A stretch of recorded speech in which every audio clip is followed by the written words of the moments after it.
Hi friends, I'm Quynn, and I'm wandering around the West telling stories that want to be told, and right now I am just outside the Olympic National Park in the Hoh Rainforest, and it's a misty day, and I'm in a clear cut. There's clear cuts everywhere on the peninsula, but this clear cut is a clear cut of old cedar trees. And I've been a wanderer for a while now, and I've seen a lot of devastated places in nature. But somehow today, this clear cut makes me think about the ideas of forgiveness and redemption. Now, I know for a lot of you, the ideas of redemption and forgiveness sound kind of esoteric, and maybe you've never heard those words used except for televangelists on TV or something like that, but I think of those words when I'm in a clear cut. So, redemption, forgiveness. What happens when you or a member of your people, your tribe, do something that ends up not being a good idea, ends up being a very bad idea? What do you do then?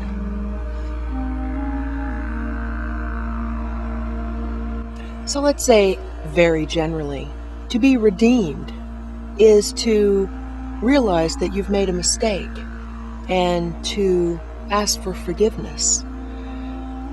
But you have to first realize that you've made a mistake, and that brings me to the idea of clear cuts. I think the first problem here is that people don't even realize that a mistake has been made. This particular clear cut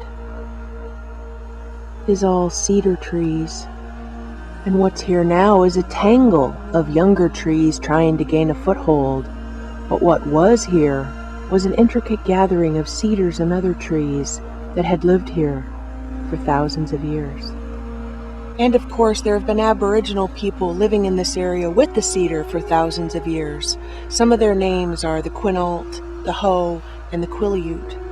And they have always found cedar to be an exceptionally important tree. Here's a small one with its delicate fronds.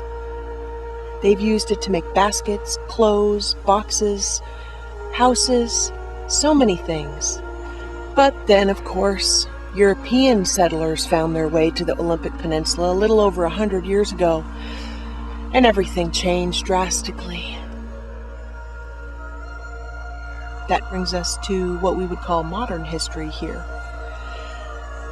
When white settlers came, did they look at the vast landscape of huge trees, some of the largest or the largest in the world?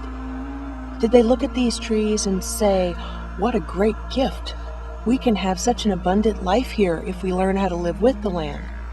No. What they thought was, ooh, dollar signs. Each tree is worth how much money? Or, another way they thought was, let's get rid of them so we can clear the land to farm. And so that's what they did. But the farming didn't last. There's no farming on the peninsula now at all. Not here. It's too wet. The climate doesn't support it. But they didn't know that at the time. They didn't know enough about the land to understand it. So what they did was, they cleared away all of the ancient wisdom keepers, let's say, all the ones that held the ground together, all the ones that helped this climate be as it should be. And out of, may I say, ignorance, they thought they knew better. Without knowing the land, without knowing anything, they thought, sure, it'll work. But it didn't. So as I pace on the top of this ancient, huge cedar tree, who knows how many hundreds of years old it was, I ponder the fact that it was my genetic ancestry that did this, even though my specific ancestors didn't. But still, I feel in some way to blame. I am sorry, so sorry, that this happened. So what do I do with that?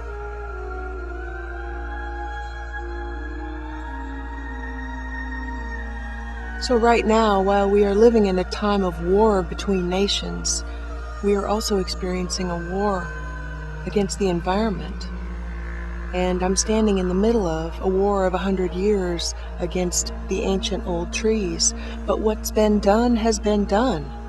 Now the effort is to forgive ourselves and to ask nature to forgive us as a species for what we have done, being so thoughtless.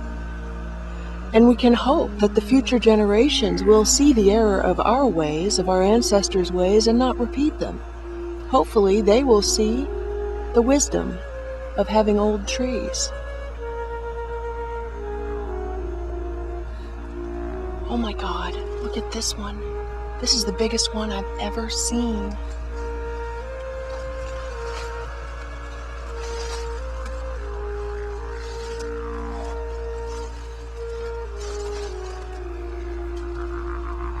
Oh, I am so sorry.